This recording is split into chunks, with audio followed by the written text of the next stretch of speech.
কিন্তু কিভাবে আল্লাহর কাছে প্রার্থনা করতে হয় সেটা কিভাবে জানবো? আমরা এটা জানি যে আল্লাহ এক, তাই তার কাছে একাকী প্রার্থনা করব। তিনিই আমাদের সৃষ্টিকর্তা, তাই তাকে সিজদা করব।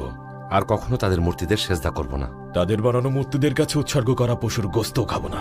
পাদ্রী বাহিরা আপনাদেরকে দাওয়াতের জন্য অনুরোধ করেছেন, আর বলছেন কেন? আমরা প্রতি বছর এখানে আসি, কিন্তু এই প্রথম তিনি আমাদের দাওয়াত দিচ্ছেন। তারা উপার্জন করবে, তারা অনেক উপার্জন করতে পারবে। অনেক উপার্জন? কিভাবে এত নিশ্চিত হলে তুমি? অবশ্যই, কারণ তারা বরকতময় শিশু মোহাম্মদকে সাথে নিয়ে গেছে।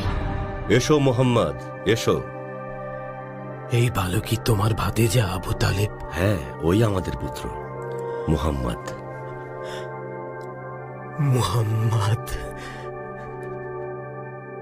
পাদ্রী আমাদেরকে ভুলে বালক মোহাম্মদকে দেখার জন্য এমন অস্থির হয়ে যাচ্ছিল কেন? আপনার চমৎকার আপ্যায়নের জন্য অনেক ধন্যবাদ পাদ্রী। এত তারা কিসের? আপনারা খাবার উপভোগ করুন। শুক্রিয়া, আমরা অনেক পরিতৃপ্ত হয়েছি।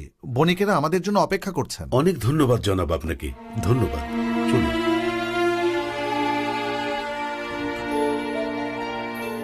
আবু তালিব, একটু দাঁড়ান, আমার কিছু বলার আছে।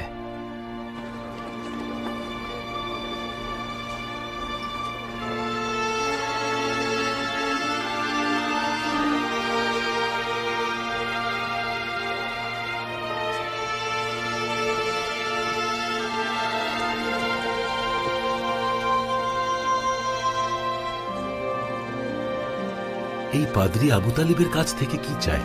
মনে হচ্ছে উনি মোহাম্মদকে নিয়ে কিছু জানতে চান। শুনুন আবু তালিব, আপনার ভাতিজাকে নিয়ে নিজ ভূমিতে ফিরে যান।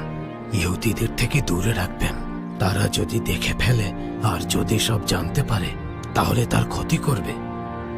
মক্কার মানুষের থেকেও নিরাপদে রাখবেন, কারণ তাদের থেকেও কেউ কেউ তার ভালো চাইবে না। তার সামনে উজ্জ্বল ভবিষ্যৎ, তাই যত দ্রুত সম্ভব তাকে নিজের ভূমিতে নিয়ে যান। জলদি। বাহিরা যখন মোহাম্মদ সাল্লাল্লাহু আলাইহি ওয়াসাল্লামকে দেখল, তখন সে তার শরীরে নবুয়তের চিহ্ন খুঁজতে লাগলো। বাণিজ্যে যাওয়া কুরাইশরা যখন খাবার খাচ্ছিল, তখন গোপনে বাহিরা মোহাম্মদের সাথে কথা বলতে গেল। যখন সে মোহাম্মদকে একা পেল, তার কাছে গিয়ে জিজ্ঞাসা করল,